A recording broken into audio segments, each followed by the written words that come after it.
Welcome to Beyond the Front Door podcast with Lindy and Rhea at Peak Properties. We are real estate agents in Cheyenne, Wyoming, and we bring you stories that make you laugh, cry, cringe, and inform you. Come on in. We put the real in real estate. All right, well, we might as well go ahead and get started. Thank you so much for joining us today. Sure. Actually, I wonder if I need to restart because I don't know if I know how to say your last name. Oh, it's Shoots technically, Shoots. but I could just be Heather. Heather, okay. Beyonce. Oh, Yeah, right. Okay, One okay. name's fine. I got it. I'm all about that. Okay, well, thank you for being on today, and we want to welcome all of our listeners. We have Heather, who is the owner of the Prairie Rose flower shop here in Cheyenne, and so we just want to welcome you. Thanks for having me, guys. Of course, you look so beautiful, all red, and Festive. Valentine's Day, and yeah, we're glad to have you here. So, Yes, thank you.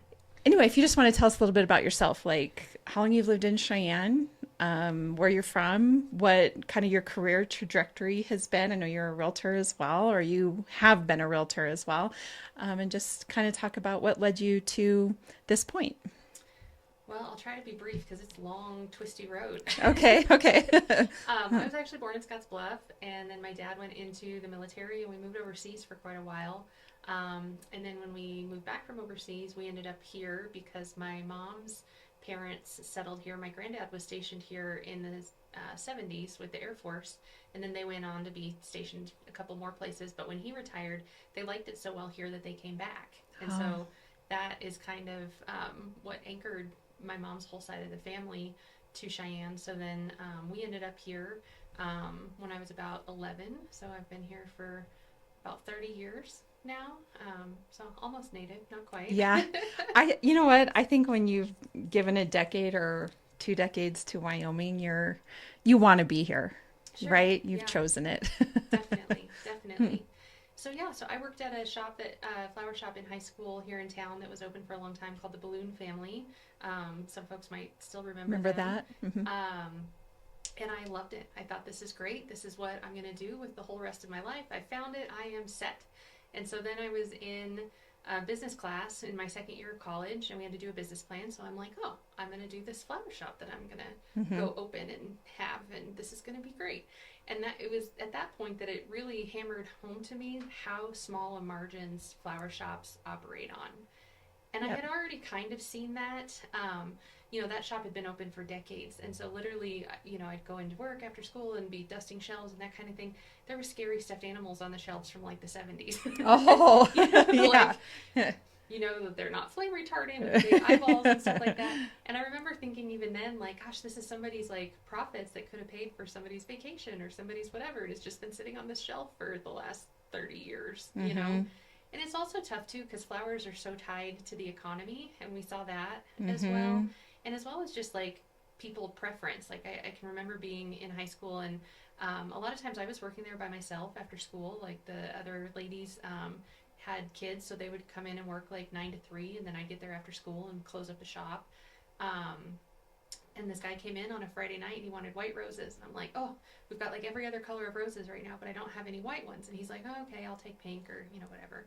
And so then he came back the next Friday and he was still looking for white roses. And I'm like, oh, we don't have white roses today either. But if I knew you were coming, we could have gotten them for you, but we don't have them. Well, then he never came back after that. Oh, In his mind, like, he tried it twice. We didn't have what he wanted. Like, it was a no-go from him, from Sure. then on out. And so it really clued me into just how difficult it is to make it go with the small margins. You hear about it with like restaurants and things, and it's very similar. Like when your products are perishable, you have a limited shelf life, and really with flowers, even more so than food, the transportation to get them all the way into this part of the country, with refrigerated trucking and airmail and that kind of thing, it's expensive and it's a lot of logistics. So I got kind of scared about my future Sure. flower shop, especially being, like 20 years old and not having a lot of capital. And that was really probably right before, that was like in the early 2000s, like maybe 2002, 2003, 2004, before every small business had like its own little website and that kind of thing. So brick and mortar was still definitely A thing. And After going through my business classes in college and realizing how much capital that you needed for startup expenses and that kind of thing, I was just like, oh, so I guess this is just a dream that isn't going to happen. So I actually ended up kind of accidentally on a totally different track, which is medical administration. And I have been doing that for the last 23 years as kind of my main gig in medical offices in different capacities, mainly on the financial side and on the billing side and that kind of thing. So then fast forward through that, and the family practice clinic that I managed here in town was sold to another doc. The doc I worked for a long time was retiring. And I had been doing some consulting work for another doctor here in town on a startup project that him and his brother had started, which is a med tech startup company. And so they had an opportunity with some investor funding, and I just went and flip-flopped. So I started working for the startup full-time and stayed on part-time at the doctor's office that I'd been at for a long time. And that went great for a couple of years, and then we ran out of money, which is what startups tend to that do. happens, yeah. And so at that point, I was like, gosh, what am I going to do? Like, do I really want to go back to running a medical office? Do I want to try something else? Like, what am I going to do? So it was at that point that I decided to get my real estate license. We had a construction company at that time, and I thought that was just a really good compliment for that. And makes sense. Interested. So it was actually right after I got my real estate license that I'm like, okay, I haven't really worked for 9 or 10 months now, and I just spent a couple $1,000s to get a real estate license. So even if I sold a house tomorrow, I'm not going to get paid tomorrow. Right. What else can I do? And I had some friends that were in more of like the restaurant space, and then like the med tech startup I worked in was in alternative payment models. So I was kind of in this mindset of different ways of doing things, and I saw what my friends that were chefs were doing with like pop-up restaurants and that kind of thing, and I'm like, oh, I could do that with flowers. So I actually started a little flower company that did pop-ups called Rue Claire, and I would do holidays, and then I would go to like cafes and different places, farmers markets, stuff like that, and just do little flower pop-ups and make bouquets and send them out to people and that kind of thing. And that sounds fun. It was so fun. Yeah, it sounds like a lot of fun. So I did that for about 5 years.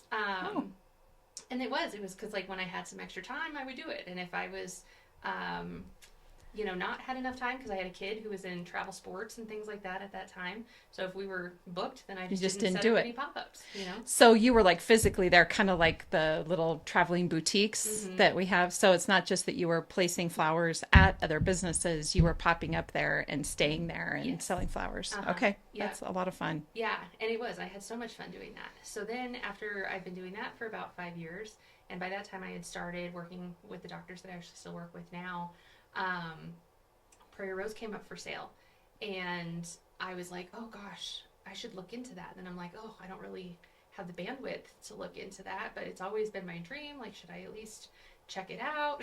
And Prairie Rose has such a great legacy in Cheyenne. I think we're like, as a shop, is going on like 45 years.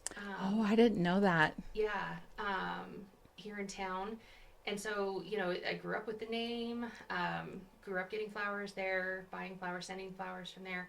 And I thought, oh gosh, I have to at least owe it to myself to look into it and see if there's any way to make it work. And so after I started looking into it, I was like, gosh, I have to find a way to make this happen. I gotta make this work. So that was in 2021. So I was wondering what year. Okay. 4 years ago that I bought the shop. Yeah, and so since then we've carried on with the flowers. We've expanded some things. We have more like gift items now than they used to. We're working on becoming a fully more of a custom studio where there won't be like stock photo arrangements that you pick out anymore, which makes it easier for us to do things that I like to do, like focus on the seasonality of the flowers instead of trying to get things that are out of season, and a little bit more artistic expression with it too, right? Yeah, exactly. Yeah. What was I going to say about that? I was thinking before when I was driving, Lindy and I came to your shop today to look around, and I was thinking you are a really good blend of like, and maybe your your education background gives you this, or your upbringing, or the time you're spending in the medical sort of overseeing numbers and people and all of that. You're a really good combination of business, but also maybe kind of a romantic at heart, just a little bit. Yeah. I think you have to be in like a little bit of like, even if you're cynical, like optimism has to like Exist. exist and Yeah. be the pushing force. Yeah. So I delivered flowers for Heather for about 6 or 7 months, and my vision board bucket list wasn't well. My mother and I had talked a little bit about owning a flower shop, and I had spent some time visiting with flower shop owners previously and realized how small the margins are. I mean, it's a lot of work, and not that I'm afraid of a lot of work, but I mean, you are pulling off holding down, 2 or 3 different ventures or more that I don't even know about, which is really amazing. But I thought, really the thing I've wanted to do was to deliver flowers. And I was actually thinking it would be like a retirement job, but I was new to Cheyenne, and I was like, I just want to meet people.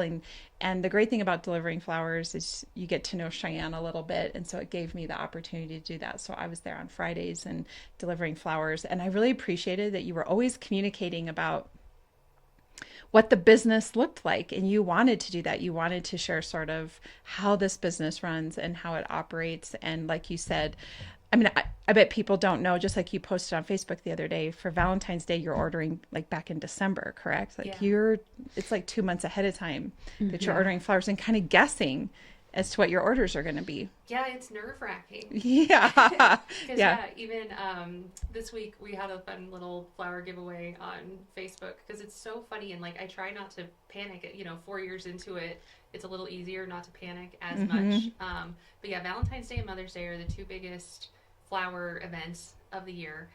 And just for reference, like we normally do maybe 20 arrangements, deliveries in a day is kind of an average day for us, and we'll do almost 400 for Valentine's Day, which is insane. It's insane. and the cool thing is, for anybody else out there that, like, if it's kind of, you think delivering flowers might be kind of fun, you can come do it,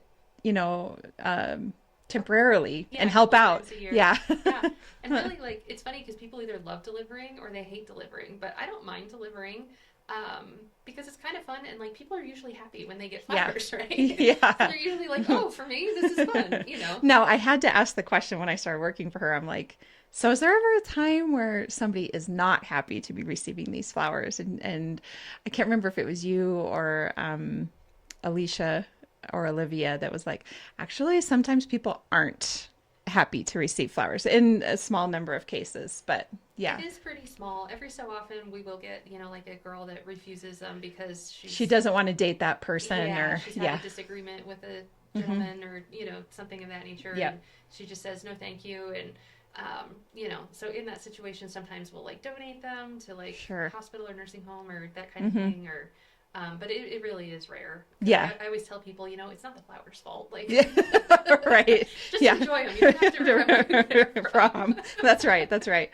Well, I was delivering flowers pretty much through the winter time. So you are kind of trudging through, some yards and, snow and that sort of thing. And just like what you see with like mailmen or Amazon delivery drivers or whatever. I mean, there's animals out there sometimes you got to be careful of, but for the most part, like you say, everything's fine and everybody's happy to receive the flowers, and you just got to pay attention a little bit to your surroundings when you're delivering them. But I will say something I've started talking to people more about is making sure that they have like their house numbers clearly visible and that kind of thing. Because it's like, if we can't find you trying to give you flowers, how is like a fireman going to find you or something? That's right. If there's some kind of an emergency. And I've heard that on and off before, but it really is important. Or even sometimes we get to an address and we can't even figure out like where the door is, or like how to get there, and that that kind of thing. So that is something I tell people to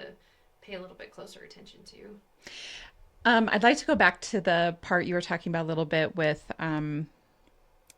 the expense, really, and the seasonality of flowers, because one of the things I noticed, and my mother talks about this a lot because my mom likes to of course send flowers to me or to whomever, and the price of flowers is different than it was 5 years ago, 10 years ago, 25 years ago. And it's for the reasons that you're saying, because you're bringing them in. And I guess I'd be curious, where do you bring your flowers in from? Where do they come from? So this has actually come up a lot in the last couple of weeks with all of the tariff discussions and things that have been happening. But it's true. Flowers are probably at least double, if not more, what they were even 5 or 6 years ago, which we recognize. And we recognize that flowers are expensive, and we try to do what we can to help mitigate that. Some of that is, like we're talking about, getting the stuff that's in season instead of trying to find stuff that's not in season. Right. But most of the commercial flowers used in the U.S. and worldwide are grown in South America. That's right. And part of that is because of the climate down there. The equator is kind of tropical and works really well for flowers. They love that, the warm temperature and the humid air and that kind of thing. But all this discussion about tariffs in the last couple of years, so mainly Colombia and Ecuador are the two countries that grow the most flowers. And something that happened, two big things happened in the last 5 years that have affected the pricing of flowers. One of them is just COVID in general hit. And so when the pandemic hit, a lot of the flowers that were like on the fields at that time, because all the events and everything got canceled, they couldn't find buyers. They couldn't sell what they had in the ground. So then without selling their current crop, they didn't have the money necessarily to replant for the next season and that kind of thing. And so a lot of the farms were looking at folding.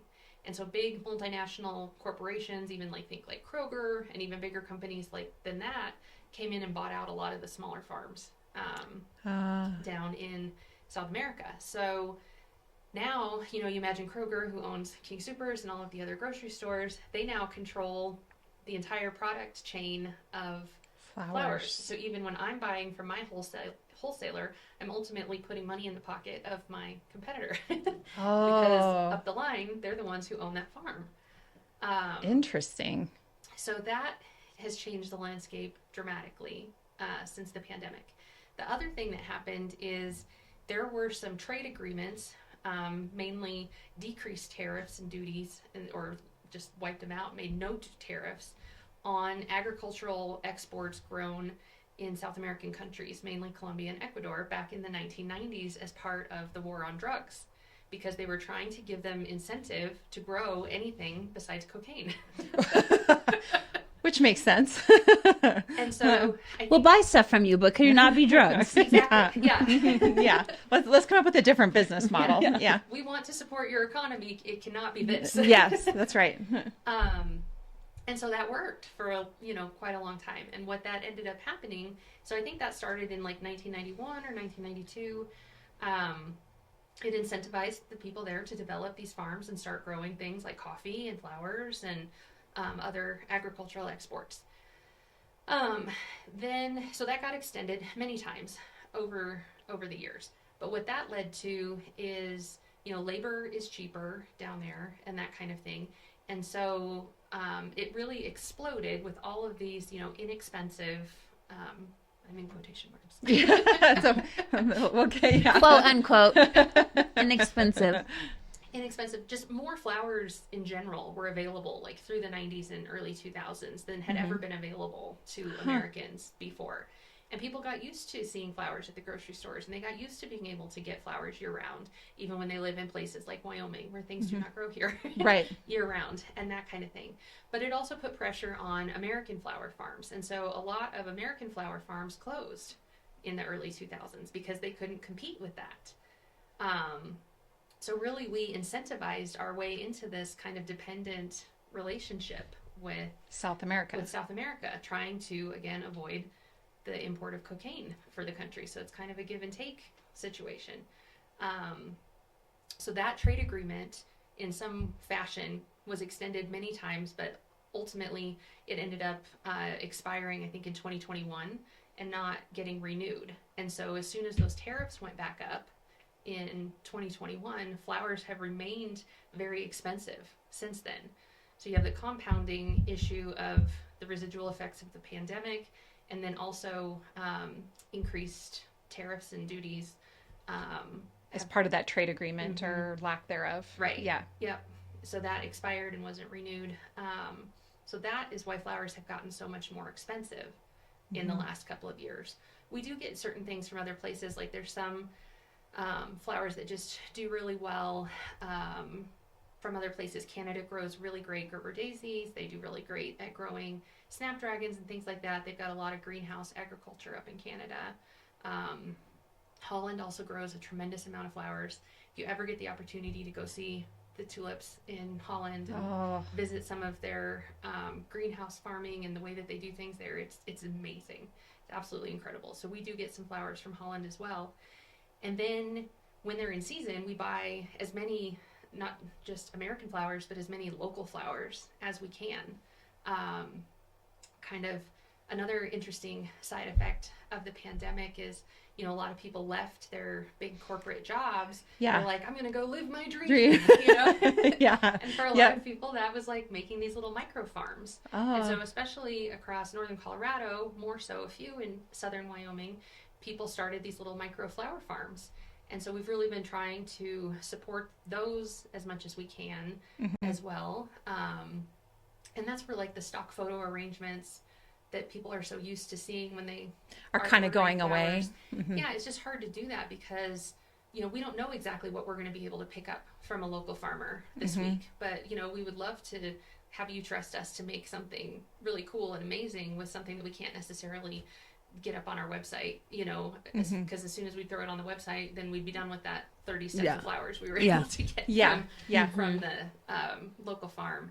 But also, you know, some of those have started to close in the last year. We're hitting the kind of the 5-year mark on those, and people are like, man, this is a lot of work and it's not that much money. So no, I will say it's there's a flower farm down in Fort Collins that I've been to now a couple of times, and there's something a little magical about walking through there and picking your own flowers and just taking in all the sights and the smells and, you know, and the flowers. And it's a lot of fun. I hope that, I mean, I, of course, support the local flower shops as much as I can, but every once in a while, just as a field trip to go to a flower farm is a lot of fun. Oh, I bet. hope they a couple of them stay up and going. I think they will. You know, there's some people who really, that's their passion and that's what they, you know, really want to do, and they're working really hard at it. And so we just do what we can to support them. And we just hope that our market here can help us do that because they are more expensive. You know, everybody knows by now, I think that small businesses in general just pay more than big businesses. So when you have somebody who's trying to farm the heck out of 3 acres of land, they're paying more for seeds, for fertilizer, for water, for everything than like these big giant commercial operations that are doing it in bulk. Yeah. So yeah, it's not necessarily cheaper to support our neighbors, but it's worth it, I think. Well, that was one of the things I learned from Heather when I was working with her, is that the price of flowers has changed. And so that when you're ordering flowers, to understand that it's not,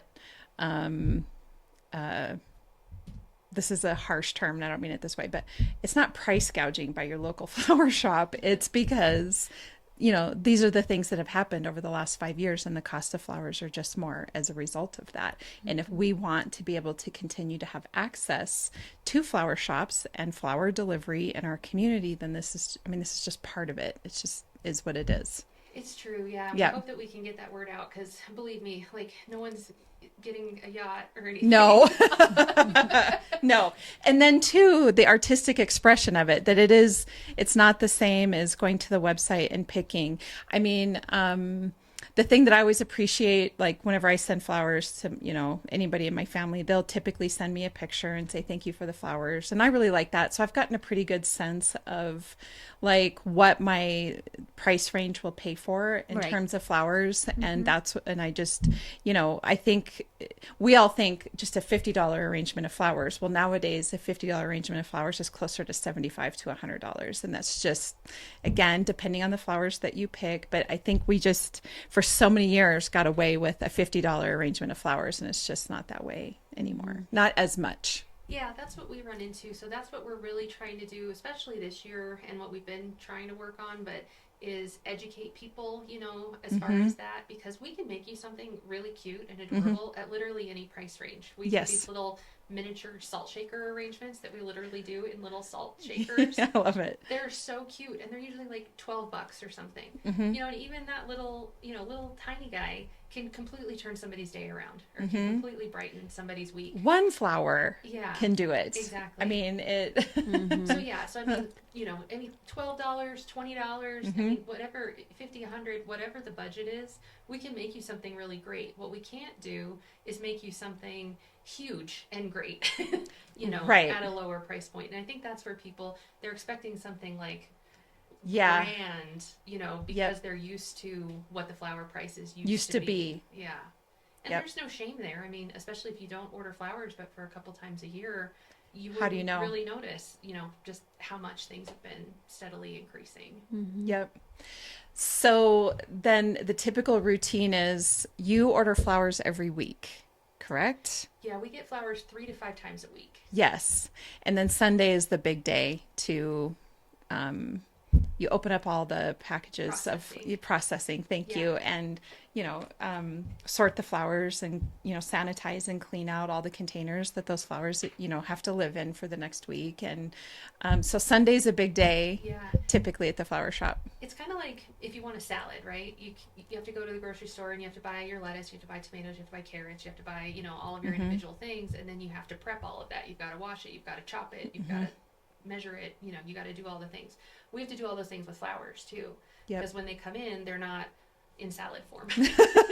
That's right. And I don't think that it's not like I assumed that they came that way, but I didn't like have it in my head, really, the level of work that goes into getting the flowers ready just for the florist to be able to design, an arrangement and send them out the door. And honestly, that's a piece of the cost as well, because all of this stuff is done by hand, right? On these farms, people are picking these flowers by hand. They're planting them by hand. When they make them when they get as far as us, we're stripping the leaves and getting them prepped and getting them ready by hand. And labor costs have gone up so much in the last 5 years as well that, everybody that we have to pay to touch those flowers before they make it to their final destination is costing more also. Yep. And just a shout out to your husband and your son, because they're often down there on Sundays, or they have been helping and, process flowers. And sometimes the flower shop, I mean, it's just, especially getting ready for Valentine's Day, it's just full of flowers. It's really good. I actually think I maybe have some pictures, because there were some times where the whole place is just full of flowers and everybody is standing there processing them, and I'm like, I got to get a picture of this, because it's beautiful and overwhelming a little bit at times. Yeah, that's so fun to me. Like, I love it when our cooler gets empty right before a big delivery, because that means that we've sold our flowers. Yes, like, we right. love to know that we've sold them and sent them to their final destination. But then, it's super satisfying when we get a big, huge shipment and fill it back up and it's stuffed to the brim and it smells amazing. And, all the colors are bouncing off each other. And I love it. And two, I think what maybe some people may know or some not, and maybe I don't mean to be sexist here, but especially men maybe don't know, is that when you walk into the flower shop, I mean, Heather will let you into the little place where all her flowers are and let you pick. So even if you don't know the names of flowers, or maybe you're thinking a certain color, or maybe your girlfriend or wife, what that flower looks like, but you don't know what it's called, you can walk into her cooler and pick the flowers that are, the main flowers or whatever that are going to go into the arrangement. So, yeah. Yeah, we encourage folks to do that. Yeah. We have them do that all the time. And sometimes it's really fun. Sometimes when you get the guys in there that don't have a lot of flower experience, and they're like, "What is that? That's so cool! It is I fun. Like that one." Like, they're always like mystified and amazed, because I think they immediately go to roses, like the old flowers that like every man on earth knows is roses. Yeah. So then they see something funny and they're like, "What is that?" And we're like, "It's a freesia," and they're like, "A what, huh?"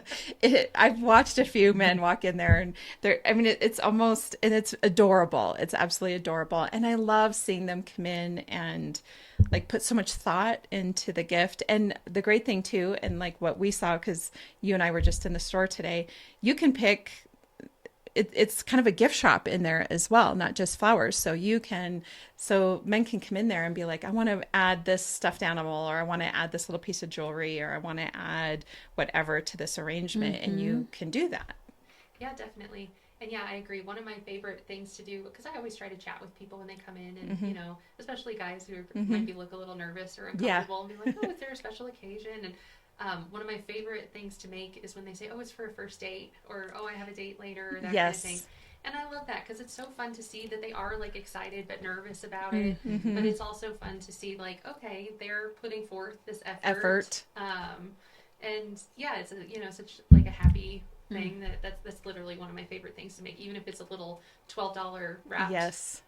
Daisies kind of bouquet. Like, I just absolutely love it. Because it's the thought behind it. Exactly. It's the time into it. And yeah.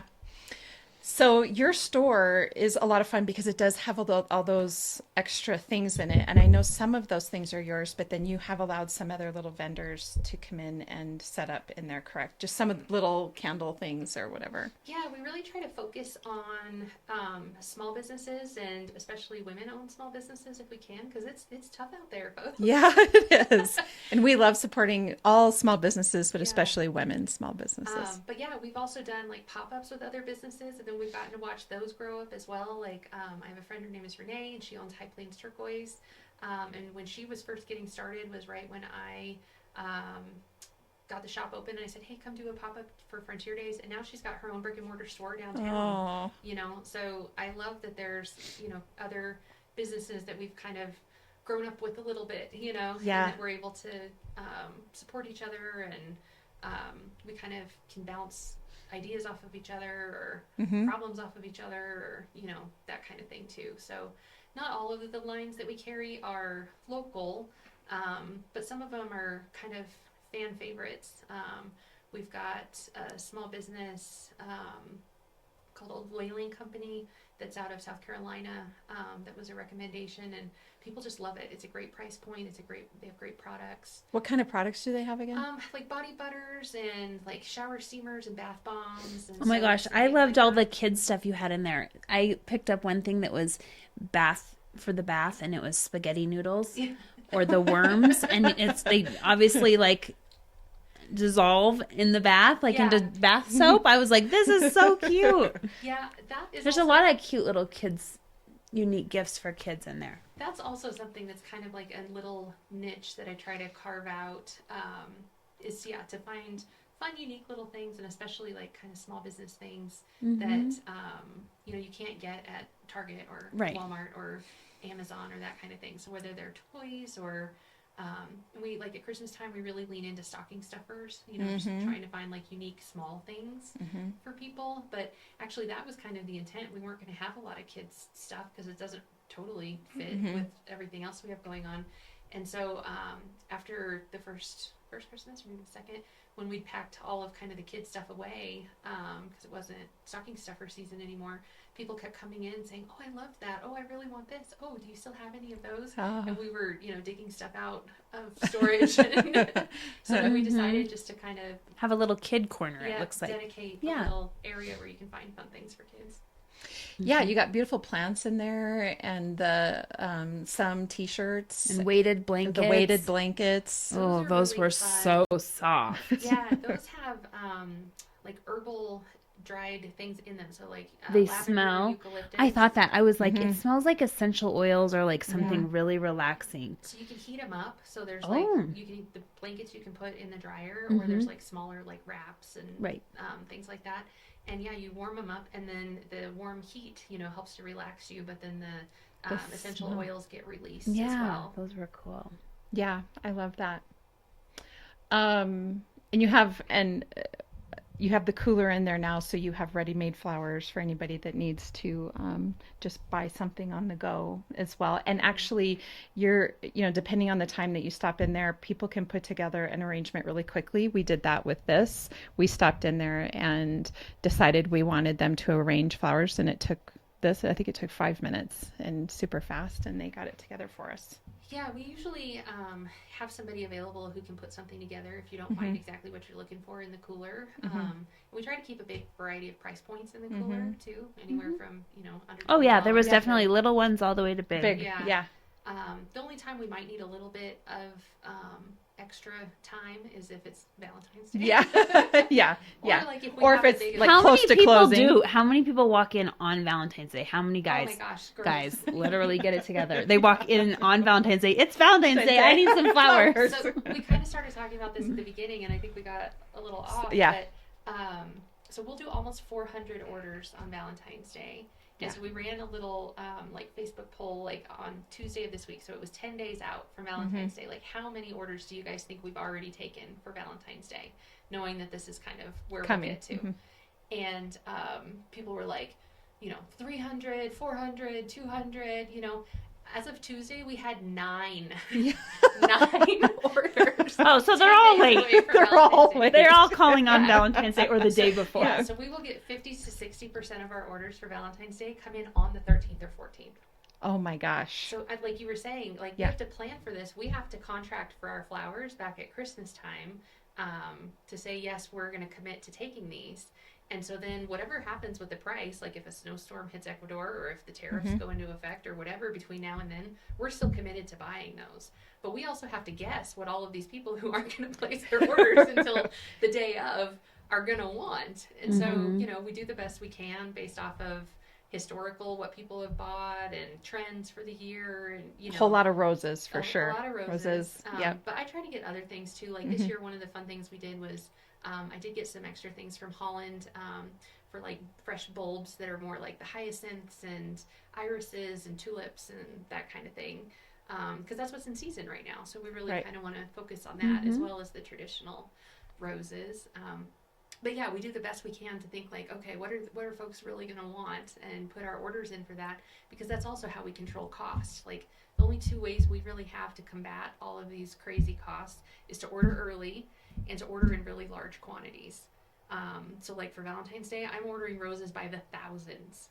Wow. Instead of by, like roses come in bundles of 25 roses. And so in a normal week, we might get 100 or 150 roses and sprinkle them throughout the week kind of a thing.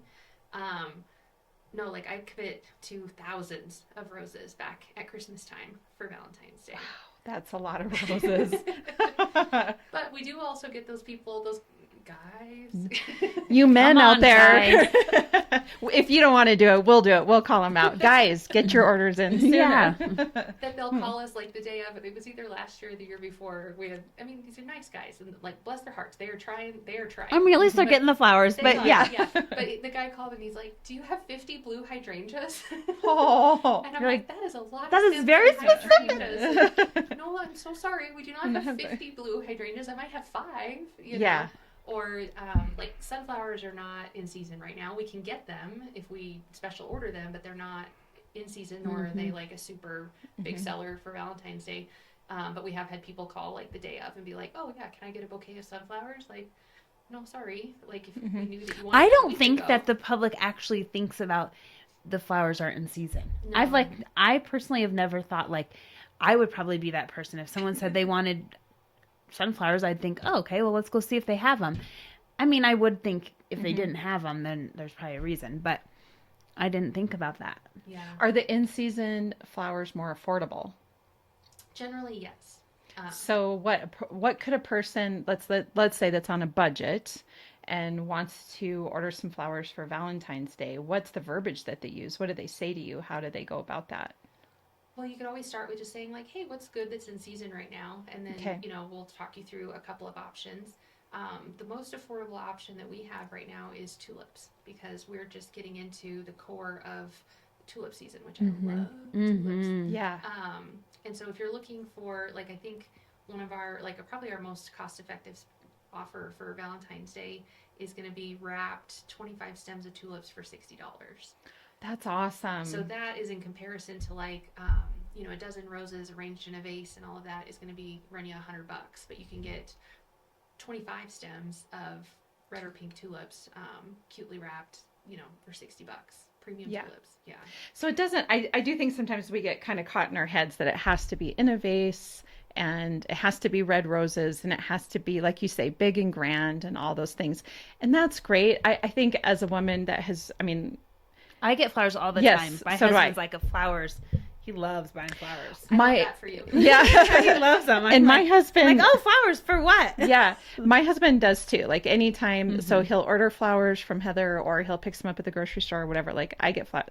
That's why I was just saying to Heather, and for anybody that doesn't know, just really quick, if vases are piling up in your house, you can bring them back to the flower shop. They will happily take them back. Yeah, we love to reuse, Reuse, recycle. yeah. You know, it's better for the earth. It's all of the costs on glass and things have gone up pretty dramatically as well. So yeah. But what I was just going to say is that, you know, it's not important to me to get roses. Me Actually, neither. I far prefer daisies, actually. I would actually prefer a variety of flowers. Yes. Yeah. And I like you know, these ones. I don't know what these are. Those are stock, which that's one of my absolute favorites because they smell amazing too, and they're just so delicate and pretty, but also like not so delicate that they wimp out. Yeah. Right. Yeah. But I love a mixed arrangement too because different flowers have different longevity periods too, right? And so like as some might start to wimp out after a couple of days, you've got some other guys like, you know, I think carnations can withstand the nuclear apocalypse. Yeah. They really can. They can. Carnations are sort of the catch-all. So the other thing I remember from being in your shop is then the aftercare. Once the flowers have been delivered, what is your message around aftercare? So the two things that flowers do not like and will kill your flowers faster than anything else are, the first one is lack of water. You have to give them water every day. So like this vase is full. You can see where the water is. Clear to the top. Yep, clear up here. But if your water is down here, then half of your stems are out of water and they're not getting anything to drink. So you've got to keep your vase, at bare minimum, you got to keep the vase full. But the best thing to do is just to grab the flowers and dump the water out and give it all fresh water every day. That in and of itself will extend the life of your flowers dramatically because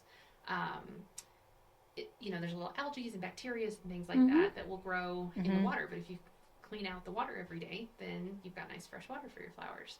And then the second thing that is the biggest one is heat.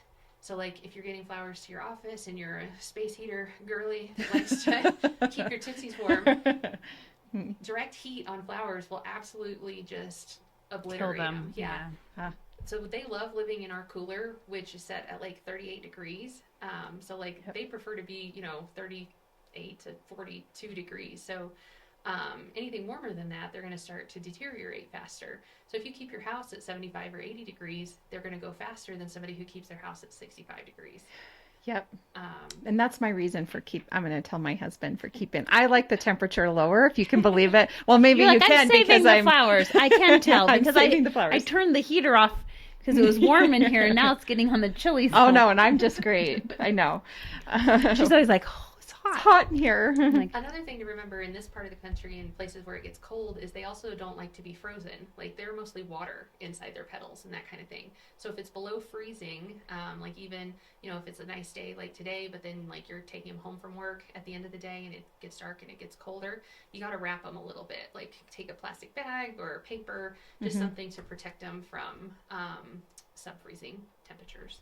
that makes sense. And sometimes, depending on the temperature, when you're out delivering them, they're already wrapped. Like, so when you receive them, there's already the little bag there. So when you get home at the end of the day or you're heading home, you could just pull that wrap up. And Yeah, I think Yep. sometimes when they're already wrapped, the tendency is like, let me add the flowers. And people Yes. like rip it all apart. Yes, And then yeah. not realizing that they're going to need that. that bag later. Yeah. Well, is there anything else you would like everybody to know about ordering flowers and maintaining them or whatever else?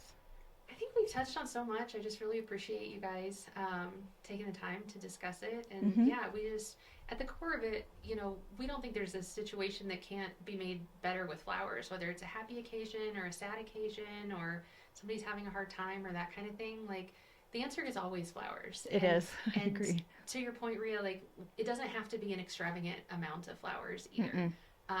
And so if you think, oh gosh, yeah, it's not in my budget to go spend $100 on flowers, that's fine. There's no problem at all. We can make you something really cute at any budget. We just got to be on the same page as far as expectations go. But yeah, we love it. We so appreciate the support that we've gotten from Cheyenne the last few years. We were voted the best shop in town for the last 2 years, and we don't. Congratulations. Thank you. We don't take that lightly. You know, we know flowers are expensive, and we know that it's a luxury item that, believe me, we see it when the gas prices and the grocery prices go up, our sales go down. Right. Pretty Yeah. much on a even 1-for-1 ratio there. So yeah, that folks, even when it is more trying economic times, are still choosing to spend their money, you know, locally and on flowers.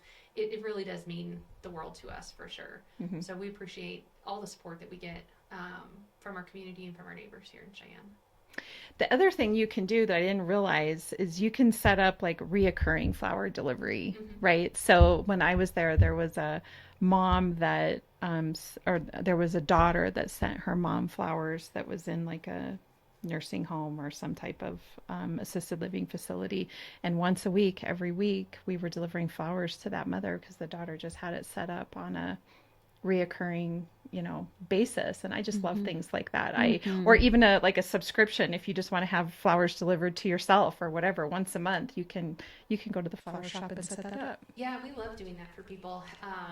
And yeah, you can really choose any parameters that you want. If you want once a week, if you want once a month, if you want the 1st and the 15th or every other Friday, or like really any configuration that we want. But we have seen some just really sweet things. And I guess that's the other thing that just gets at my heart is like we get to celebrate with all of you guys. So like when you're doing things like that, or even if it's a sad situation, like we grieve with you. Like it's such an empathetic situation when we're hand making these things for people for whichever occasion. But especially with the recurring, when you get to kind of know people a little bit, like we have several guys that have done, like when they're on deployment, they'll send their significant others like a flower like once a month kind of a thing. And one guy even wrote out, like we didn't read them obviously, but he wrote out letters to go with them. And so he like gave them to us before he got deployed. And he's like, okay, this is the one for June. This is the one for July. This is the one for August. Oh, that's cool. Isn't that sweet? That is sweet. And yeah, we do a lot with the nursing homes, especially for like folks whose families don't live here.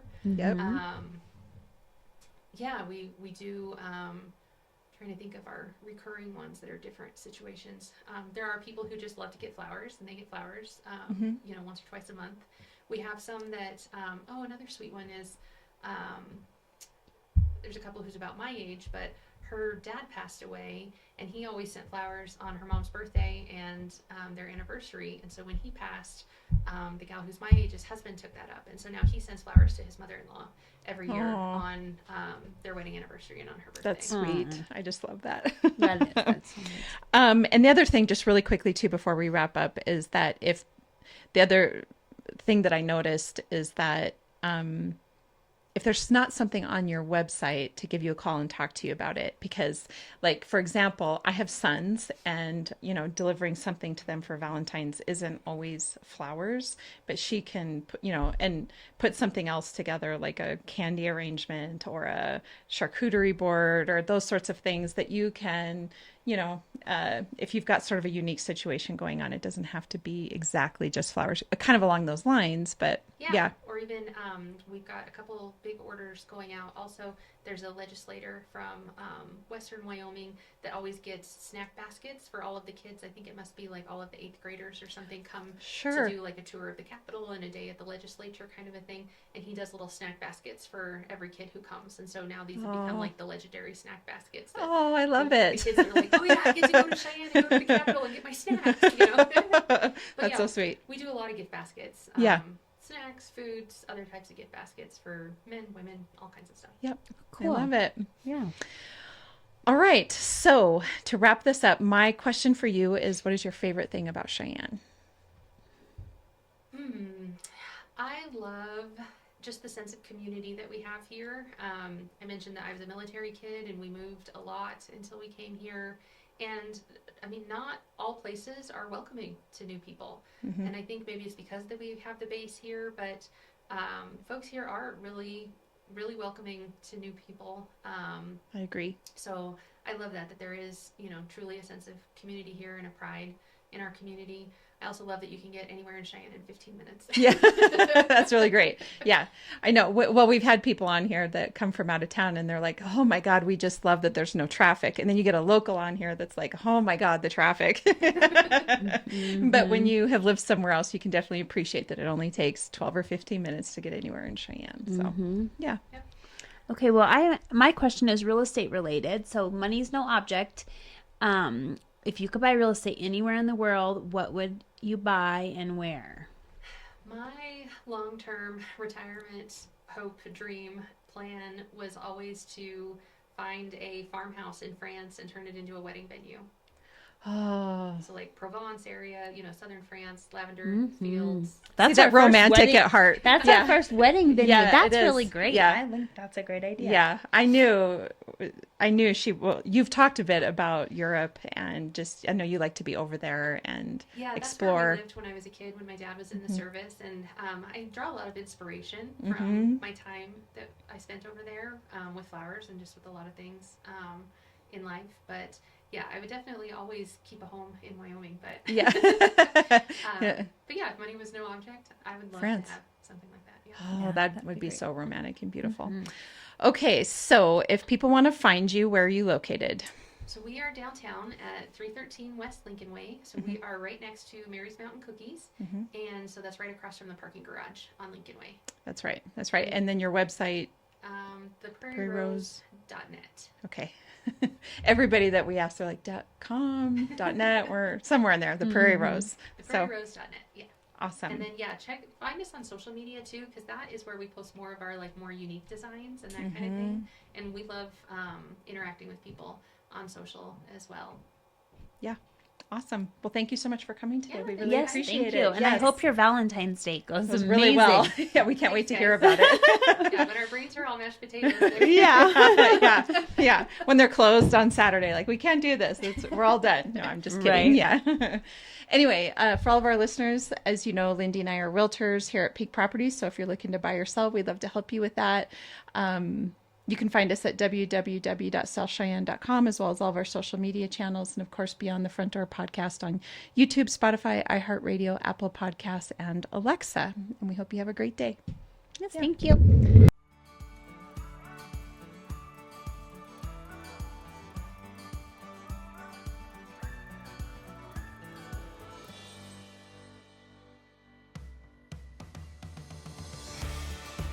Whether you plan to buy, sell, or invest in southeastern Wyoming, turn to Peak Properties.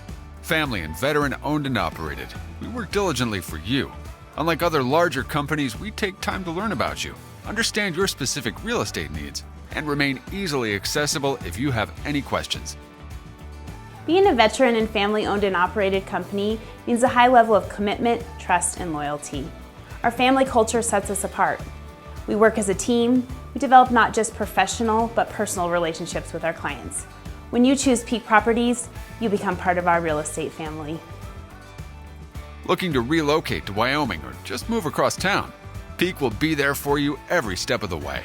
Recognized for excellence and dedication in the real estate profession, we're proud to be one of the most trusted and knowledgeable names in our industry. Let Peak help you find your dream home or investment property today. Our agents will make sure you're informed and listened to as they guide you to fulfilling your real estate goals. Reach out today. We have sold and purchased several homes through Peak Properties, and each time I've been impressed. They are great about guiding us in the right direction and always being in our corner. Peak Properties. Let our family show you the way home.